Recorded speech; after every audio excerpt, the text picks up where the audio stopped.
Yeah, I should probably do something about that. Dorky Dad joins me for a definitive look at the Ravagers plus a first look at the Young Avengers. That plus your questions and offensive teams. I'm Run 7. Welcome to the Situation Room. He's making a name for himself with his alliance, the Super Troopers, and now he's new to the Envoy group. He is on the cutting edge of theory crafting in Marvel Strike Force. It's Dorky Dad. How you doing, my friend? I'm doing good. How you doing, man? I'm doing real good.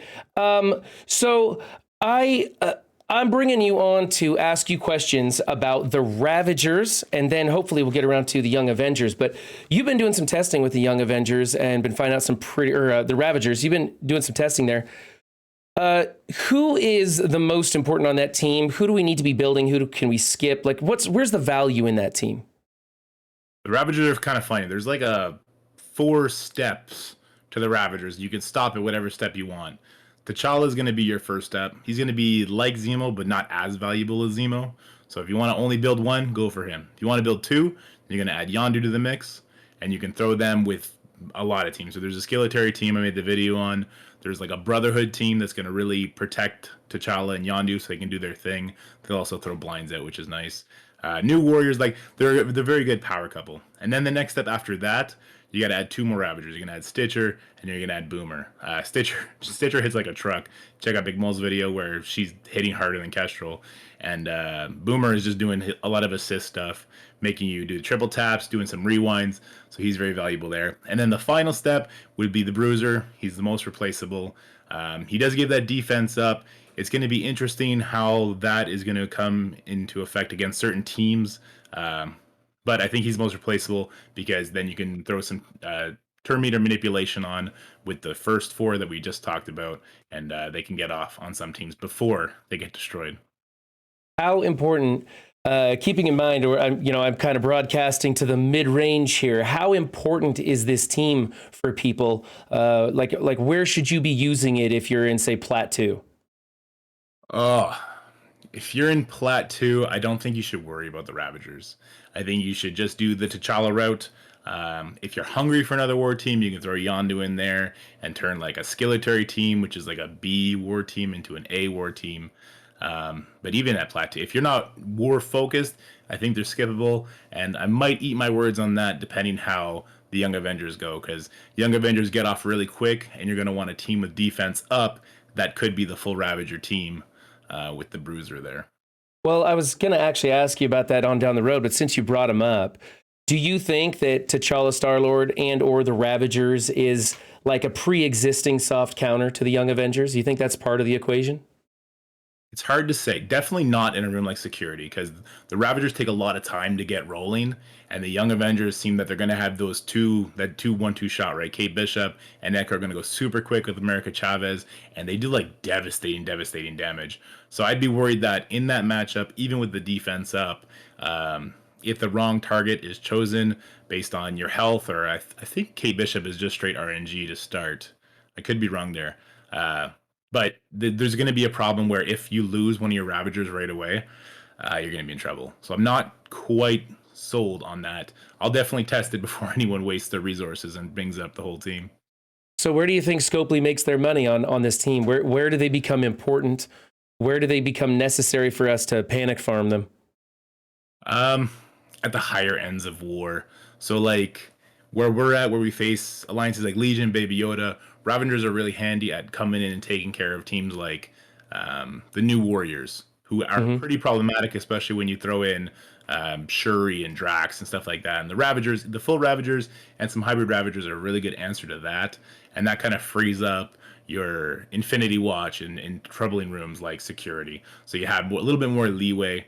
They're definitely luxury for now. Okay. We'll see. So then outside of war, is it just T'Challa Star-Lord for tech raids? Is that it just another sacrificial lamb for our tech team until we get a real solution there? Yeah, pretty much. You know, you have those what I consider the core four: Doom, Shuri, Kestrel, Lady Deathstrike. T'Challa will be a fill-in, probably just for the boss node. That second node, he's not going to be great against Cap Sam. And on the first node with with the Surfer, it's like that node's just a gong show. There's no real, Messiah fifth member that's going to fix that node right now. Mm-hmm. Yeah. So you don't like Doc Ock for the tech lanes? I hate Doc Ock for the tech lanes. I think he's useless. He's the he's slow. the heel His block. heal gets stuck. Yeah, the heal block on the first and the third node. If you have his ultimate ready going into the second node, that's kind of useful. You can flip all those deflects. But yeah, then you have to use him on the first node, and on the first node, he's literally a wasted spot. Yeah. Yeah, he's got the slow. His summon does do a little bit of damage, and it does get focused out quite a bit. But yeah, without his healing, I'm not a fan. Yeah, I gotta adjust my infographic to take advantage of this. Hey, speaking of that, what do you think about Ultron in the tech lanes? You think is he worth it? I'm using him on the first node now. I've subbed out Doom. I'm trying to find a way to do the first tech node without Doom, because if I can take Doom fresh into the second and third node, then I can easily walk through those two nodes. But the problem with tech is that first node, getting through it clean to go on. Because if I were to make a video about a tech solution, it needs to be all three nodes in concession. It needs to be no more than 7 characters, and it needs to use 0 heals. Do you think that the Ravagers were designed for a specific person or for a specific team, a specific counter, or are they just kind of a luxury thing for the high end, and they'll probably get maybe like somebody will unlock something, that's how they'll push the sales of it? I don't think they're going to unlock anything. I think Web Warriors are going to be the clear unlock because they have the 3 new members instead of a bunch of existing members. As far as being the answer to anything, they do kind of answer Uncanny when you have Uncanny on defense, which is nice. They trash Web Warriors when you have the full Ravager team. They trash Web Warriors. With that defense up on spawn, they soak up all the Web Warrior stuff. T'Challa kind of drops all these debuffs as they go. Yondu steals all the buffs the Web Warriors get, and they just kind of walk over them. So they kind of answered that. So maybe the idea was, hey, we're going to be introducing like 3 new teams. 2 of these teams are going to be kind of a headache on war defense. This third team can give you some relief. I don't see them being like, they're like Skilletary in my mind. They can help you with some problems, but they're not super necessary. Well, speaking of Skilletary, they were kind of a heavy T4 investment. What's the T4 investment on the Ravager team? Oh, all of them, so much. All, yeah, heavy. You need. I mean, if it's a luxury team, they're probably going to go ahead and flush them out anyway at the top end. Yeah, and it doesn't feel good putting a bunch on minions. I think for the minions, at least 1 on Stitcher, 2 on Boomer, and at least 2 on Bruiser as well. So that's a lot. Yeah. So this team, when I looked at them, and then when Echo came out, I thought, okay, Echo's got this blind feature. It's like a switch that you need to flip so that you can get your assists in. And I just, it immediately made me think of Star-Lord T'Challa, and I thought, well, maybe this is a piece to that. Maybe it's a soft counter that's going to come out so that they don't have a repeat like they had Heroes for Hire, where Heroes for Hire were virtually unbeatable the first week, especially, in certain rooms. And then it took us a while, like, what was it? Infinity Watch, which is kind of a tough match. And then finally we get Weapon X, and it was a while, and people were frustrated. People were quitting the game because they were going up against this H for H that they just could not beat at all.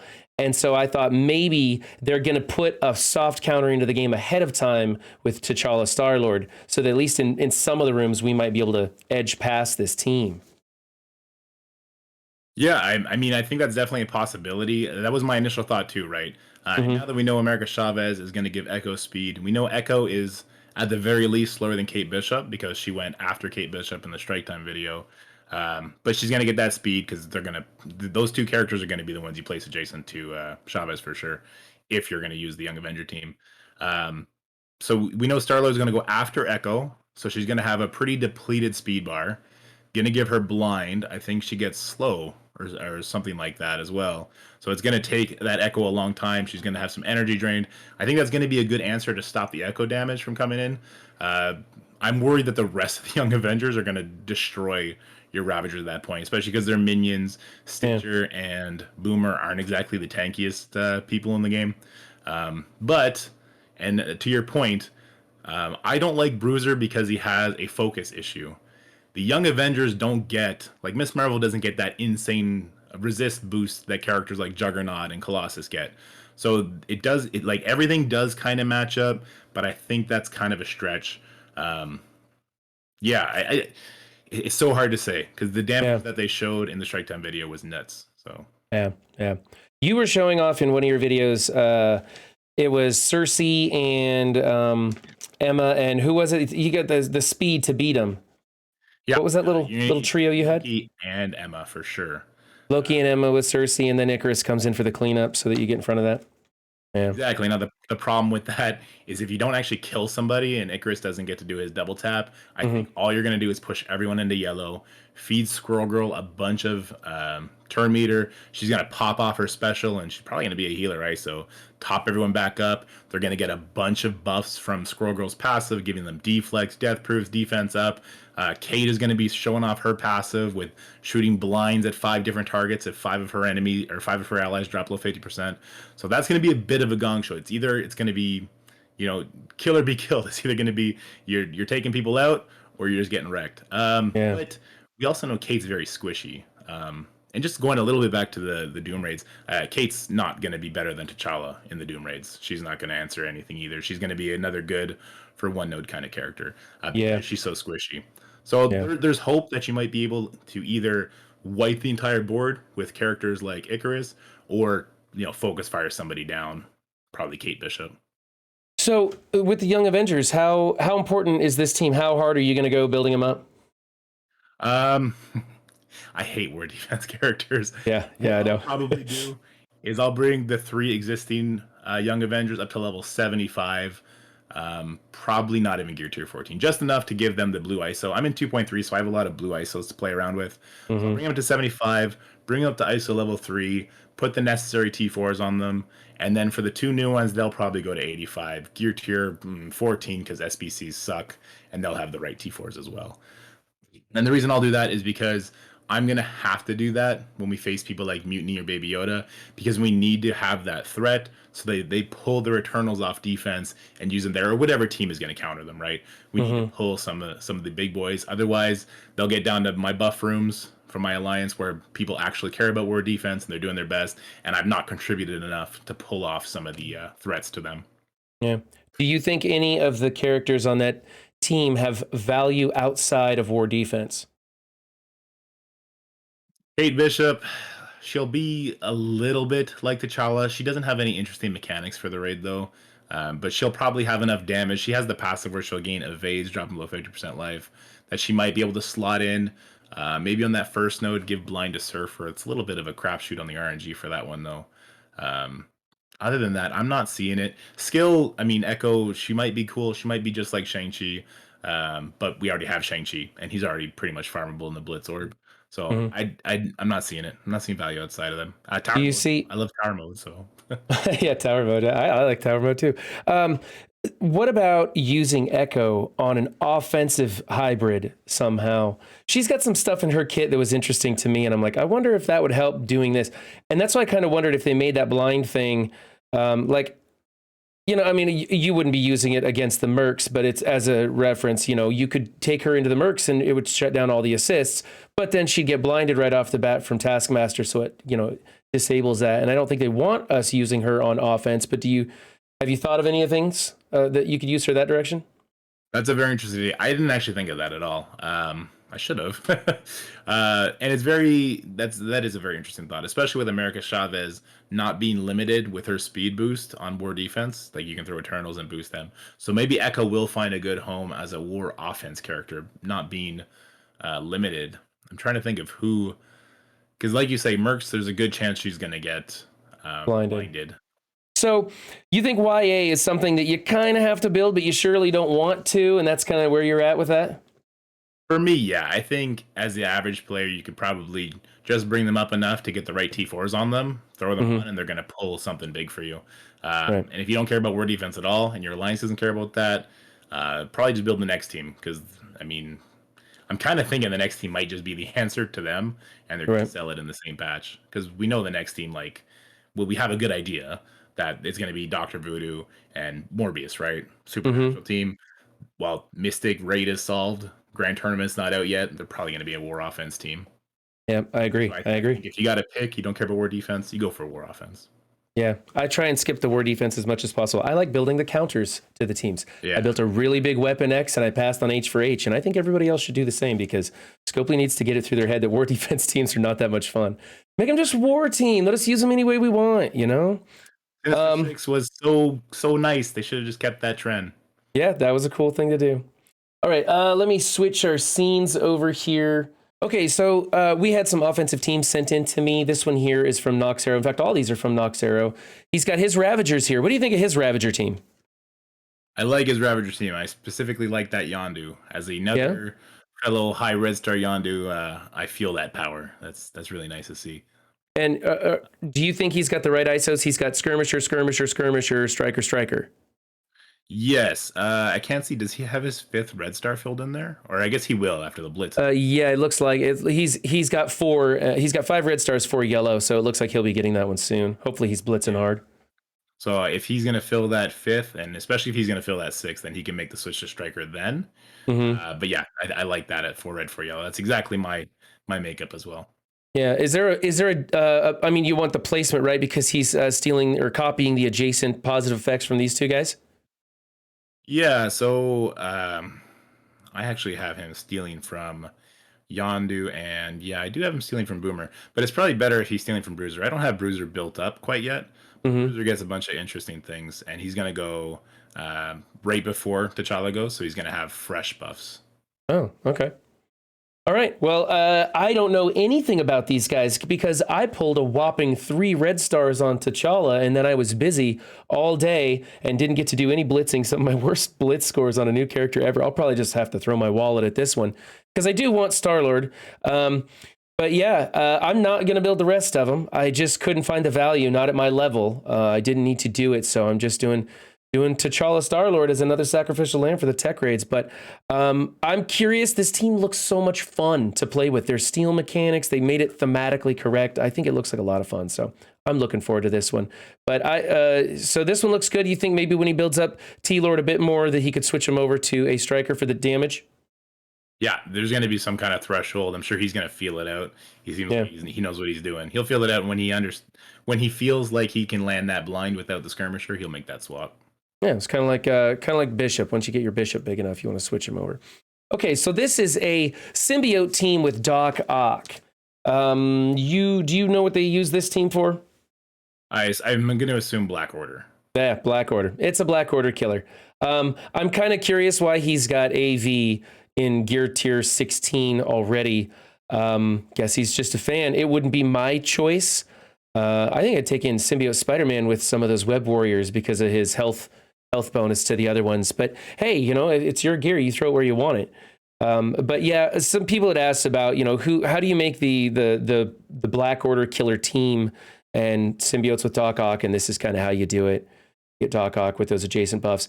I think maybe, I guess because his AV is so much stronger than his symbiote Spider-Man, he's probably got the placement right with the deflex going to symbiote Spider-Man. So probably, yeah. I would prefer to have Skirmisher on Venom though for that matchup for the call. Yeah, to make sure that ability block lands. Yeah, I have just in case Cole gets the a regen from somewhere. If Ma is a healer or whatever, then that extra focus for Venom to come in and strip the taunt, because Venom does have the highest focus innately on the team. It could help, and I don't really want Venom to eat up the vulnerables either. Is that why so many people I see put healer on Ebony Maw, so he throws out that rejuve? I think because I don't understand. He doesn't have any healing in his kit. It's all drain, and it's all that health steal. So I always tell people go for the level 5 skirmisher so you can land that ability block. Or level 5 skirmisher too. I was using him in the mystic section for a long time, right? But I think you hit it on the head there. It's because of the regens. Yeah. Okay. Well, that's something. I learn something every time I do one of these videos.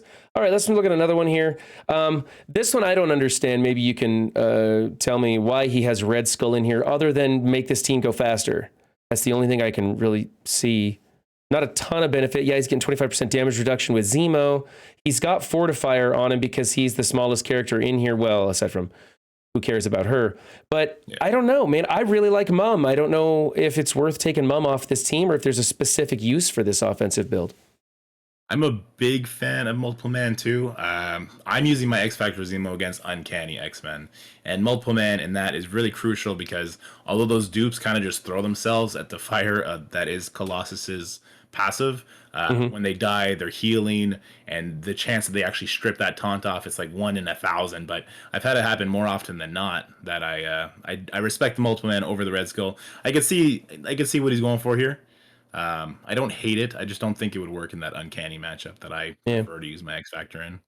Do you still get a lot of those Doom Brotherhood teams at your level? No, not really. No. Okay. We see them with Deathpool instead, which is a multiple man killer. So you don't take your X Factor. Okay. You go Yeah. Secret Avengers instead.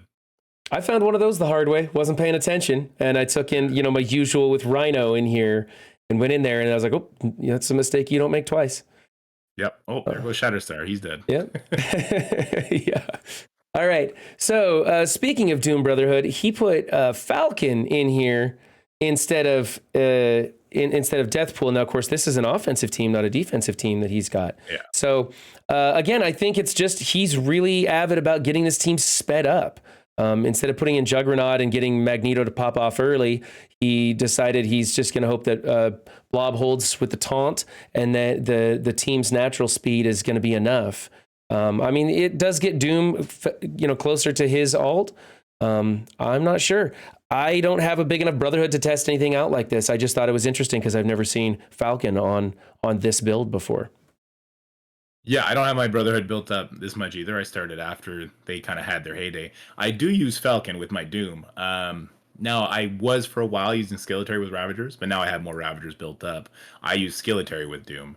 So I Yeah. go Punisher, Red Guardian, Falcon, Black Widow, and Doom. And if Black Widow gives a speed up to Doom, then you're beating most teams with no sweat. And even if she doesn't, the Falcon's speed, especially to boost the teams, is doing a lot of work. And of course, Red Guardian's over there taking a beating, and Punisher comes in with his 3 turns from the Doom ult, and you just kind of clean up. I really like that matchup against mirror Doom teams. So I'll use that against Brotherhood Doom. I'll use it against Marauders Doom. I'll use it against Uncanny Doom, but not if there's Magic and Storm on the team. So yeah, I like this team. I see what he's going for here, and it's kind of the same concept as my Skeletor version. It's you're stalling out the enemy team, getting a bunch of speed, and then doing your thing. Cool. Cool.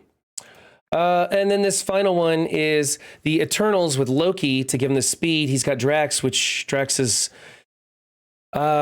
in the center. I guess he just trying to get him away from the Eternals. But the one I don't understand is why does he have Hela in here? I usually think Hela is just a liability these days with Greg and those speed meta teams. Do you know what this is for or what's going on here? Help me out. This would get destroyed by Astonishing X-Men. So this I would Right. not use this team. Well, on war defense, I mean, Astonishing X-Men would destroy this. If it's your offensive team, I also kind of don't get it because if you're going to use your Eternals on offense, you should be aiming to mirror match it. Again, I don't know what the case would be for Plat 2 or a little bit lower, but on any Eternal team I see, there's going to be an Emma, especially on defense, or it might be the Inhuman team. The Inhuman team would also kind of walk over this one pretty quickly. Um, yeah, I'm not sure what's going on with this team. I don't think there's enough speed manipulation to make it a good offensive team. And Mhm. as a defensive team, I think it gets peeled apart by, like you said, summoner teams, summoner Yeah. speed teams, I should say. I mean, you're getting to control this team, but he's got Hela as a raider instead of a striker, so you're not getting that double tap opener from Loki. Yeah. I don't know what negative effects you're gonna be spreading. I'm not sure of how this times out really with that sort of thing. I'm a big fan of the supernatural Hela natural team, and that's where I use my Hela just religiously because in my war, I wish I had 2 of those teams at 500K just for all the junk that I come across. So I just don't see how Hela is effective on here. I think there's other stuff like putting in an Emma to change that speed even more, things like that. So it was interesting. I just wanted to know if you had any ideas on that one. Okay, so I got some questions for you from my Discord and from chat and from myself disguised as one of my viewers. So we actually ended up talking about who your top 8 tech raid tunes are because that's the thing is the tech node or tech lanes. Everybody's trying to figure out who do we use. You use Lady Deathstrike and the debate goes on about who the core 3 are, the core 4. So what is your top 8 teams for tech raids? I use a core 4 all the way through. So it's Shuri, Doom, Lady Deathstrike, and Kestrel. Now, I've been experimenting subbing in Ultron for Doom on that first node, and then as a fifth, I take T'Challa. Mixed results. If Shuri gets ability blocked, it's death. So if I'll use the teams that I have success with. So those core four on the first node, I'll sub in Nebula. She kind of gives Surfer extra focus, helps the node kind of last a bit longer, so you get your Shuri special backup. And I only use her basic. 10% damage, 10% damage. She's throwing out vulnerables all over the place. She keeps speed up the whole time, so she's going a lot. Node 2, I'll take out Nebula, and I'll throw in Ghost.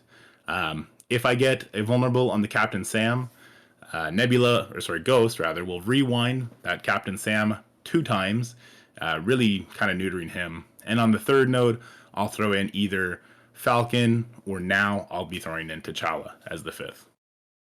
Cool. What is your least favorite defense that you have to deal with? Now, not like what's the toughest, but what's the one that you're just like, oh man, I got to do this again. For me, it's that Doc Ock Sinister Six team. I see them everywhere. On war defense, you're talking? Yeah, war defense. Oh, it's Heroes for Hire. I almost lose my keyboard every time I have to do a Heroes for Hire. Almost every single time, because I see a lot of Dormammu's, and I end up using my Weapon X to take out the Dormammu teams. And then I have to use Infinity Watch on Heroes for Hire. Just this war we just passed was against Legion, and every single team they have is 950k, even without their defensive rooms, which is stupid. My Infinity Watch is 900k. They're no slouches, but they get wrecked. And I have this 5 red star Nebula. They have a 7 red star Shang-Chi gear tier 16, and he just yeets her off the map before she even gets her death proofs from the passive. And once she loses that first life, Phyla gets trained down. And then you're sitting there like, I made no headway. I have to back out. I can't leave it like this. They're just going to get 10 energy and they're going to be fresh again. There's no limit to my hatred for Heroes for Hire, especially since people started getting Dormammu. Yeah. Oh, that's fantastic. And the next counter, it didn't work for me either, because my Omega Red immediately became the highest health person. I've since fixed that by bringing up Sabretooth, but I know I've been dumping gear in my Sabretooth because they just crossed that threshold. I was just dicking around, and I put some of the minor pieces for the gear tier 16, the gold pieces in the gear tier 16 stuff. I put those in, and that was enough to take him over the top. And I was like, oh, dang it. And now, when he comes back around again, I'm going to get probably 7 stars on him, and he's just going to be through the roof. And then I'll be stuck. I'll have to switch him over to a skirmisher and start ability blocking Misty Knight, I guess. Which is not going to put the 7th yellow on him. I'm going to unlock it like you, and I'm just not going to upgrade him. Really? Because that I can't. Like, I just can't deal with seeing Omega Red get ability blocked and losing what's supposed to be a matchup. And then the people in my alliance, God love them, they're such dirty trolls that the whole chat will just light up with like, Dorky sucks, worst CC in the world, blah, blah, blah. And never ending. So I can't have it happen anymore. Okay, and this is one from me that I'm really curious about. I've been seeing a ton of these old teams coming back, like a full Asgardians team.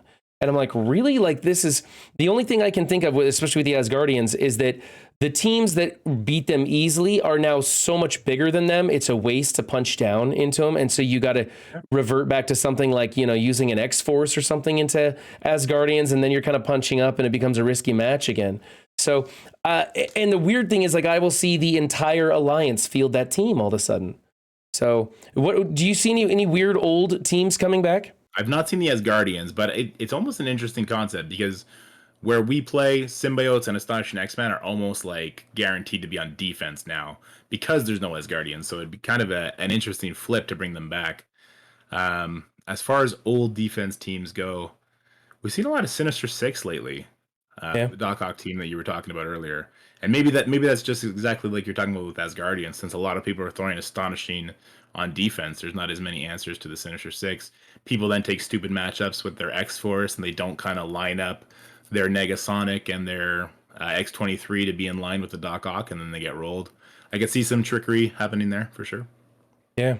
The other one is the Hydra 1.0 and Hydra Zemo team. I'm seeing that a lot more too. I think that's just a good solid defense, especially for newer players to build that team, because you don't have to invest too much. You can leave Red Skull pretty much undeveloped, and he has 100% damage resistance, and it forces people to put more investment into the counter than it is to build that team up. So I kind of understand that one at the lower levels, but I don't know. Do you guys see the Hydra 1.0 up there at the top? Really only against Legion because they Yeah. have all their teams at 1 million. But that is an annoying team for sure, especially with the Zemo. You kind of go in there and you have a little bit of RNG factor. For the most part, Peoples and Humans are on defense now for that Inhuman Coulson team. It's a really annoying team, and they kind of fall in the same category as Ravagers. Not everyone built them up, or not everyone should build them up super high. So Mhm. it's kind of a saving grace. But like you said, they don't require much to get annoying, and war attacks are so precious. Losing a war attack feels real bad. Yeah, yeah. Well, you could always just take a break, come join my alliance, and chill for a bit. You know what? Sometimes I feel like it. So sometimes, I think it was Valley stepped down from one of those major alliances, and he said he was just really enjoying the game again. And I know when our alliance went from super hyper competitive to just like, hey, we're just going to focus on raids and let it all go. And that's what we did. And I started having fun in the game again. And now we've got these new game modes that are coming out and around. And so I do get the itch from time to time to really like step it up and get really hyper competitive again. And War is my favorite game mode. Obviously, like I cover a lot of that stuff. But it's hard. It's hard to build for War, and it's hard to motivate my team, my alliance to get going in War and everything when they're just like, hey, I just really want to get this blue ISO stuff going. I really want to get my teal gear. I really want to look towards Dark Dimension 5. So it's kind of a tough spot to be in. Yeah, well, like So the new game modes, Tower and Pocket Dimension are given some teal gear. So I look at Tower and I look at War Teams, and I'm like, oh, I can get some double value here. So it's like I built a pretty much a full Ravager team, and in the back of my mind, where I won't admit it to most people except to you right now, I'm like, Ravagers are gonna be pretty good in Tower mode, right? They're gonna be pretty good. Hey, Uncanny's gonna be pretty good in Tower mode. I feel better about investing in these guys now. I did the exact same thing. Well, not with the Ravagers, but with Uncanny. I I I swear to God, I didn't even look at the rewards for Tower mode. I was having so much fun just playing the game. I didn't care, and I invested in tunes that I knew it was a waste. I didn't care. I was having fun, and it made me want to spend my resources and do some stuff because like I was like so close on like a stretch of floors, and I'm like, if I just had this one team together, I could use them instead. And I'm trying to figure out which ones to use in which order and stuff. So yeah, I spent a little here and there on some teams that I probably shouldn't have if I wanted to be actually efficient. But I didn't care. I enjoyed it. I had a lot of fun. And then later I went back and looked at the rewards, and I was like, I probably should have climbed a little higher instead of recycling so many floors there. But yeah, it was okay. I enjoyed the mode. And then Pocket Dimension, man, those rewards are really juicy. I mean, there were people spending 2,000 cores trying to finish that first round, you know? Oh yeah, insane rewards. So, It kind of sucks for people that couldn't finish it. I hope they give people who didn't get those rewards a chance to go back and get it. Because when you think like 150 gold promos, that's yeah. arena changing, and that's like 8 months of core that you're gonna get from arena. That's big. And it kind of sucks because if you can't beat it once, you miss out on the whole second pass. And so, it feels real bad. But if you can finally get over that last node the first time, well, then you pretty much have it beat the second time. It's just a matter of time. I mean, I guess if you beat it on the very last day, then you're SOL. But whatever. So that's all I've got for you. I don't want to take up too much more of your time. I know it's late over there, but I really appreciate you doing this recording with me and coming out and hanging out. Let us know where can they find you? You can find me on Twitch Mondays, Wednesdays, and Fridays, 8 p.m. Eastern, unless we do something silly like jump to Zone 4 to get our butts kicked by Anomaly Detected. And you can find me on YouTube, Dorky Dad. Just search me up on YouTube. I'm really bad at trying to advertise that stuff. I'll figure that out in the coming weeks. Self promotion doesn't come naturally to most of us. And you'll find all of his links in the description below. Remember, Commanders, good luck in matchmaking, and we'll see you next time. Thanks. Bye. Bye, guys.